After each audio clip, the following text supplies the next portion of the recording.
Look around. Everyone's laughing, drinking, chasing another high. But deep down, you know something's wrong. You can feel it. Like a quiet sickness hiding behind every smile. They told you pleasure was the goal. But what if it's the trap? What if every moment you chase comfort, you're trading your power for a dopamine hit? This isn't just about fun. It's about control. And if you don't understand how pleasure is used to weaken you, then you're already playing the fool. You've been lied to since birth. Every screen you stared at, every story you heard, every smile sold to you from a billboard whispered the same messaging, that life is about feeling good, that the purpose of your existence is to enjoy yourself, be happy, chase pleasure, avoid pain, and so, like a drugged animal, you've been walking toward the slaughterhouse with a grin on your face. But let me tell you something they won't say on your favorite podcast or your mother's dinner table. Pleasure is for fools. Not because pleasure is evil, not because you shouldn't feel joy, but because when pleasure becomes your compass, your God, you become weak, predictable, controlled. You think you're free because you get to choose your flavor of dopamine. But a man chasing pleasure is a dog chasing a stick, while someone else is always throwing it. Julius Caesar wasn't happy when he crossed the Rubicon. He wasn't following his bliss. He was making a decision that would either make him master of Rome or a dead traitor. There's no pleasure in that moment. Only purpose. Only fire. Napoleon didn't rise because he loved life. He rose because he understood it was war, and war rewards those who can postpone comfort in favor of control. He once said, "A man will fight harder for his interests than for his rights." That's the secret right there. Rights are an illusion sold to weak men. Interests. That's the language of the powerful. Do you know why Carl Jung said most people don't become conscious? Because it's too damn painful. Because they'd rather be, well, fed cattle in a field than risk seeing what's really happening beyond the fence. They'd rather be entertained than enlightened. Because truth doesn't make you feel good. It makes you responsible. Modern society has made pleasure too cheap. You don't need to conquer a kingdom. You just need to swipe. You don't need to fight. You just need a click. Why build legacy when you can build followers? Why master yourself when you can master filters? The dopamine is real, but the reward is fake. Your mind knows it. That's why your victories feel hollow. That's why your weekends blur into self-disgust. Have you ever asked yourself, who benefits from your addiction to comfort? It's not you. It's the corporations selling you convenience. It's the politicians selling you dependency. It's the social systems that would rather you sedated than sovereign. Because a man who needs pleasure is easy to manipulate, but a man who can delay it, a man who sees through it, that man is dangerous. Nietzsche understood this. He said, "He who has a why to live can bear almost any how." That's not the language of someone obsessed with feeling good. That's the language of someone willing to suffer for something greater. The overman doesn't seek pleasure. He creates meaning, and meaning is forged in fire, not comfort. Ask yourself this: when were you most alive? It wasn't during the endless scrolling. It wasn't after another drink, another hookup, another Netflix binge. You were most alive when you were tested. When the stakes were real, when something inside you had to rise or break. That's because your soul doesn't grow from pleasure. It grows from friction, tension, resistance. But pleasure pacifies, but pressure forges. Miyamoto Musashi, the undefeated samurai, lived by the blade and never married. Not because he hated love, but because he chose war over warmth. His code demanded it. He wrote that you must not seek pleasure for its own sake, and warned against becoming entangled in comfort. Because once you soften, you lose your edge. And once you lose your edge, someone sharper takes your head. Look around. Our society has built temples to comfort.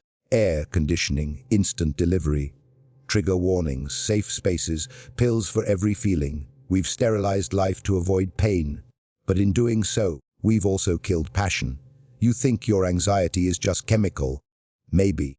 Or maybe it's your soul screaming that you've been numbing yourself too long. You were meant to hunt, not scroll. To build, not binge. To conquer, not comply. Even in the corporate world, this principle holds. The executive who says no to pleasure, who works when others rest, who reads when others watch, who thinks when others feel, is the one who gets promoted. Why? Because power rewards discipline. Pleasure is expensive in the economy of ambition. Now, let me tell you what no one else will. Life is not about being happy. It is about being strong, not in the gym bro testosterone commercial way, but strong in the way steel is strong, hardened, reliable, designed for purpose. Pleasure is not the goal. It is the byproduct. If you live for pleasure, you become a slave to it. But if you live for purpose, pleasure sometimes visits you as a guest, like a fire on a cold night. It can warm you, but if you chase it like a pyromaniac, it will burn your life to ash. Look at the masses. Are they fulfilled? Are they radiant? No. They're medicated, distracted, dull. They're not living.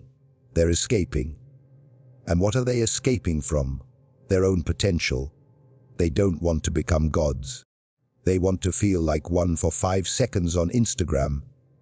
But you, if you're still listening, you might be different. You might be tired of the lie. Tired of selling your power for hits of fake joy.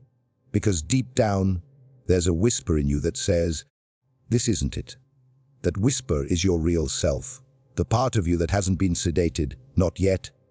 You must feed it, not with comfort, but with clarity, with sacrifice, with strategy. Your body was made to adapt to pressure. Your mind was made to solve, to build, to rule. But not if you keep numbing it. Not if you keep trading your edge for ease. There's a reason every great figure in history walked a path of pain. They understood the trade. Caesar, Napoleon, Jung, Musashi, they all burned in one way or another. But in doing so, they left a light for others. Would you rather feel good for a day or become immortal for centuries? Think about that. This isn't a motivational speech. I don't care if you feel better. I care if you wake up. Because the next war won't be fought with guns. It'll be fought with attention, with will, with the ability to say no to what feels good and yes to what matters. The ones who win will not be the ones who chased comfort, but the ones who embraced hardship as fuel. So when you feel that itch for another hit of cheap joy, pause. Ask yourself, am I the master right now, or the servant? And then choose like your life depends on it. Because it does. Pleasure always sends you a bill, but it's never upfront. It's always disguised, camouflaged in soft words like, you deserve it, or you've worked hard, or don't be so hard on yourself. It makes you feel like the king, but it leaves you broke, not financially, spiritually, strategically, internally bankrupt. And the worst part, you won't even notice it until it's too late. That's how pleasure works.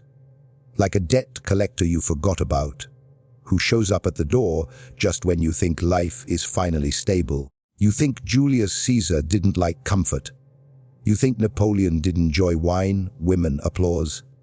Of course they did. They were human.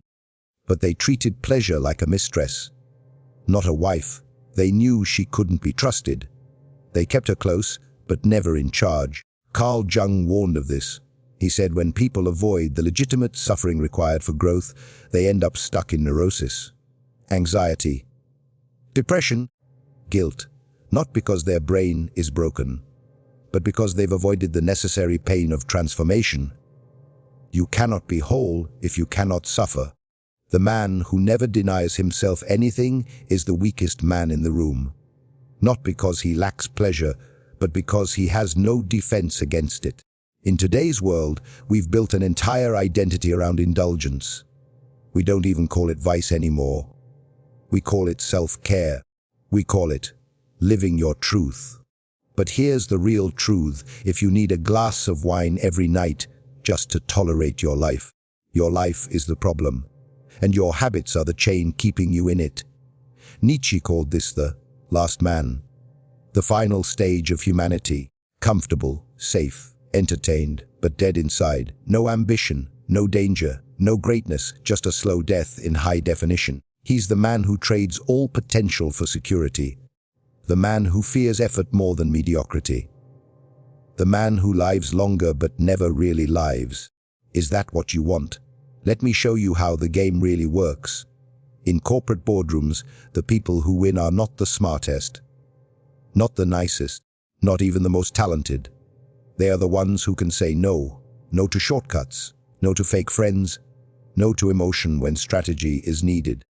They're the ones who can sit through discomfort and make clear decisions while everyone else is chasing feel-good moments.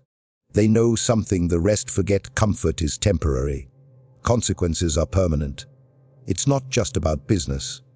It's about life. The man who sleeps in every day because it feels good misses opportunity. The woman who dates for excitement instead of alignment ends up betrayed. The person who never confronts hard truths lives in delusion, and delusion always ends in disaster. You see it all the time. People who partied through their 20s and wonder why their 30s feel like a panic attack. People who avoided confrontation their whole lives and now can't speak without shaking. People who chased fun and now live in chaos. They thought they were avoiding pain, but what they avoided was control. And in this world, if you do not have control, someone else will take it from you. Miyamoto Musashi lived like this. He didn't decorate his house. He didn't entertain trivial pleasures. Not because he was a monk, but because he was a warrior.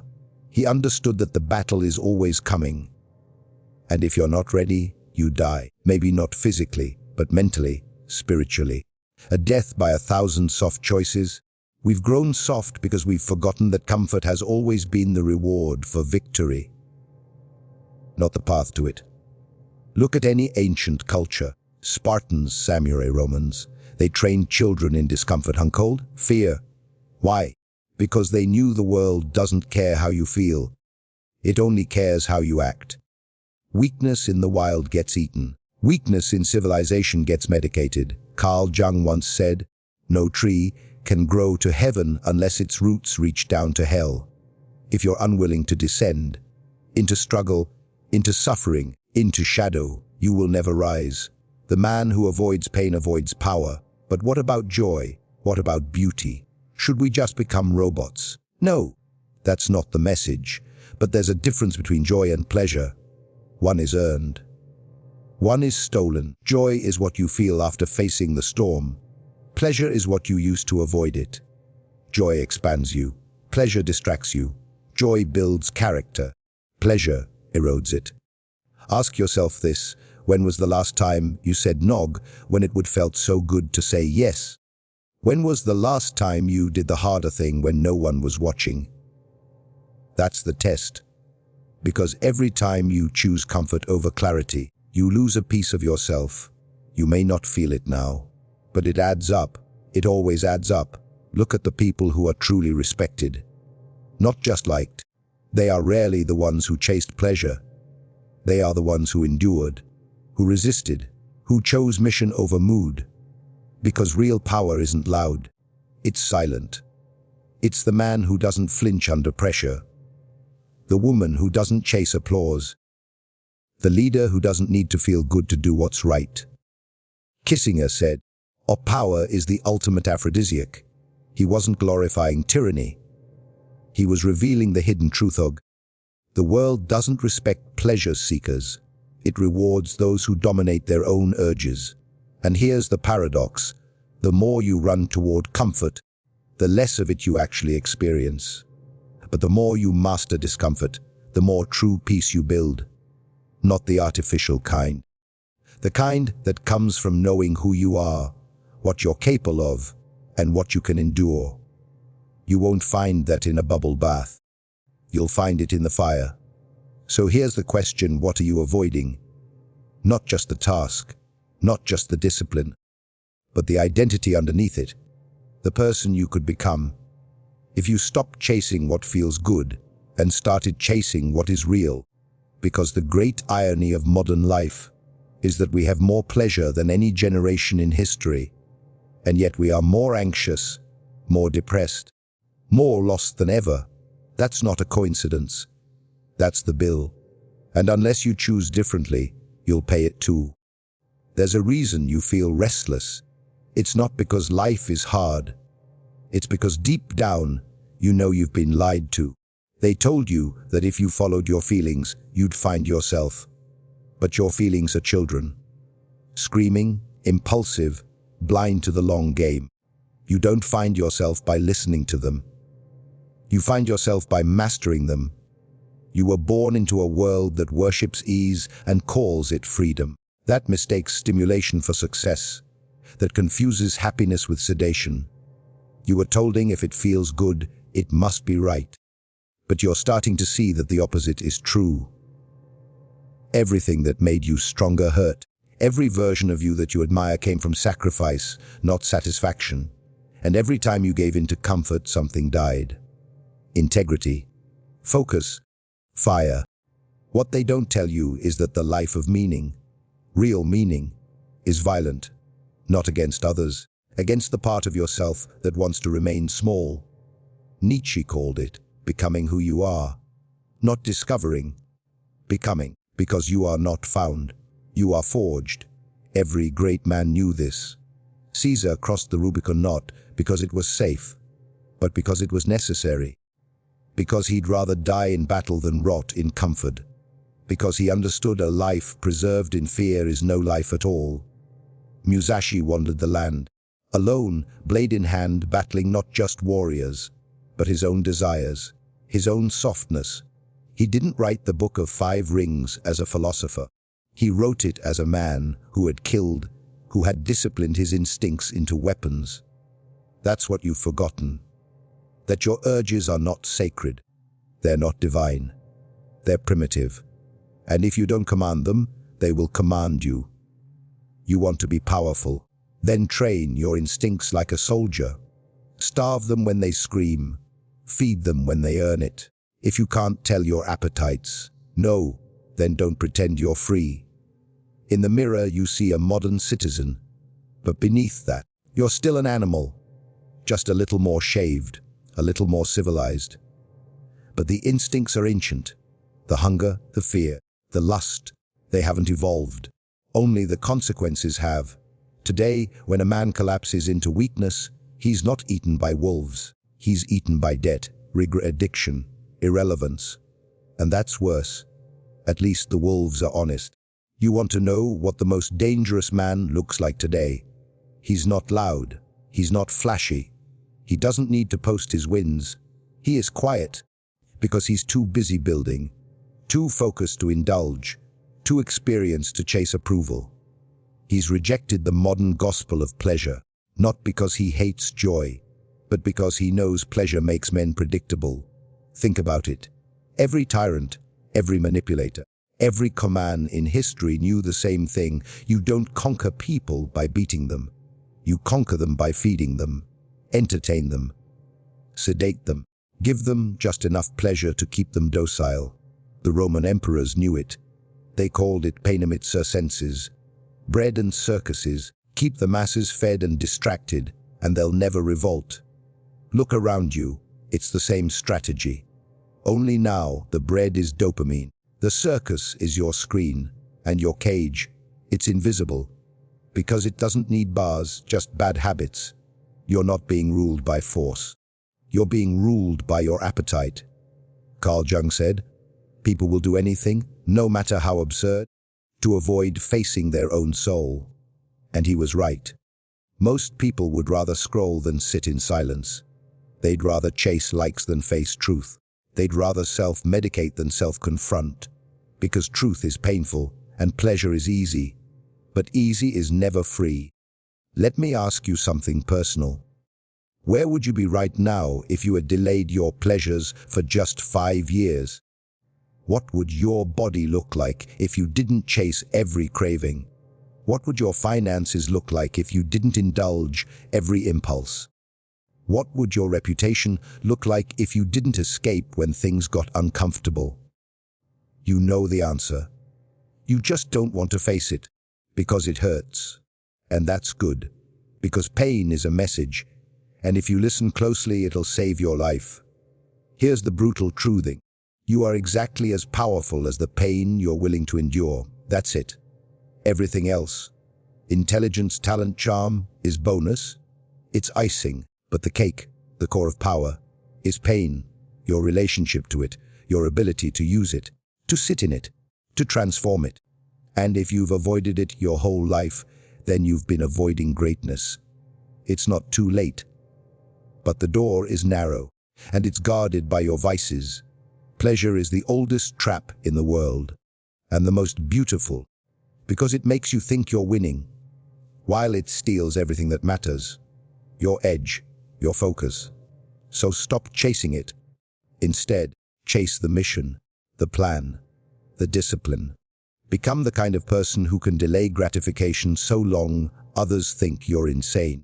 Because that's how greatness is built, slowly, quietly, on the other side of temptation. Every time you resist, every time you delay, you are not missing out, you are accumulating power.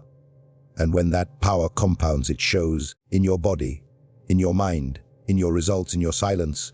One day they'll ask how you did it, how you became so grounded, so unshakable, so free, and all you'll say is, I chose pain over pleasure, and it gave me everything.